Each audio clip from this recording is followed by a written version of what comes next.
ذکر حضرت سیدنا اویس کرنی رضی اللہ تعالی عنہ، امام العاشقین، سلطان العاشقین، حضرت خواجہ سیدنا اویس بن عامر رضی اللہ تعالی، آپ کا ذکر خیر جتنے بھی اہل محبت دنیا میں تشریف لے کر آئے، ان میں نبیوں کے بعد سب سے بلند رتبہ ان خوش نصیبوں کا ہے جنہوں نے اپنی آنکھوں سے میرے نبی کا دیدار کیا، پھر حضور کا کلمہ پڑھا اور پھر ساری زندگی حضور کے وفادار بن کر رہے۔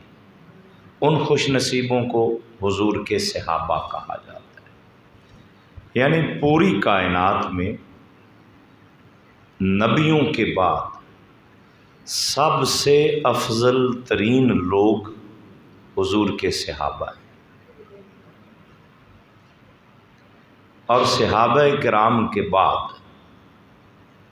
وہ لوگ پوری کائنات میں سب سے افضل ہیں صحابہ کرام کے بعد جنہوں نے حضور کو نہیں دیکھا لیکن نبی پاک کے صحابہ کو دیکھا، انہیں تابعین کہا جاتا ہے۔ تیسرا درجہ ان لوگوں کا ہے جنہوں نے نہ نبی پاک کو دیکھا نہ صحابہ کرام کو دیکھا بلکہ تابعین کو دیکھا، انہیں تبع تابعین کہا جاتا ہے۔ یہ 3 درجے ہیں۔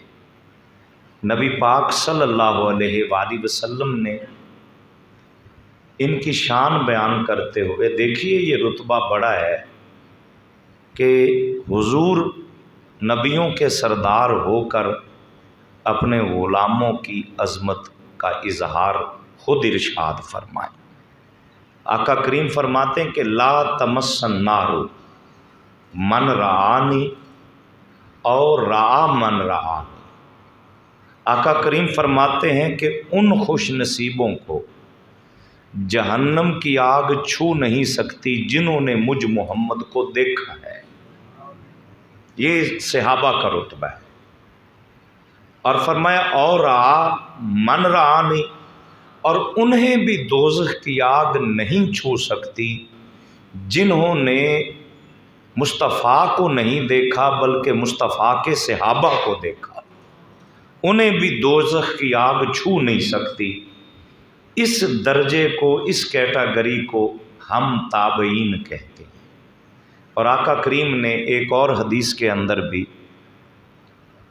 زمانے کو عزت احترام اور زمانہ خیر والا کون سا ہے، بلائی والا زمانہ کون سا ہے، تو حضور فرماتے ہیں خیر القرون قرنی۔ آقا کریم فرماتے ہیں سب سے بہترین زمانہ مجھ محمد کا زمانہ ہے صلی اللہ علیہ وسلم۔ سب سے بہترین دور کون سا ہے جی؟ حضور کا دور۔ سب سے بہترین زمانہ وہ ہے جو میرے حضور کا زمانہ تھا۔ ثم الذین یلونہ، آقا کریم فرماتے ہیں کہ میرے زمانے کے بعد بہترین زمانہ میرے صحابہ کا زمانہ ہے۔ ثم الذین یلونہ، پھر فرمایا کہ صحابہ کے زمانے کے بعد بہترین زمانہ ان لوگوں کا زمانہ ہے جنہیں تابعین کہا جاتا ہے۔ تابعین کے اندر سب سے بہترین تابعی، انا خیر التابعین رجل یقال لہ اویس۔ میرے نبی فرماتے ہیں کہ تابعین میں سب سے بہترین شخصیت اس ذات کی ہے جس کا نام اویس بن عامر ہے، جنہیں ہم حضرت سیدنا اویس کرنی کہتے ہیں۔ یہ تابعین میں سب سے پہلا نمبر، جس طرح صحابہ کرام میں سب سے پہلا رتبہ، سب سے پہلا نمبر حضور کے صحابہ میں حضرت سیدنا صدیق اکبر کا ہے، تابعین میں سب سے پہلا نمبر اور سب سے بڑی ہستی حضرت سیدنا اویس کرنی کی ذات ہے۔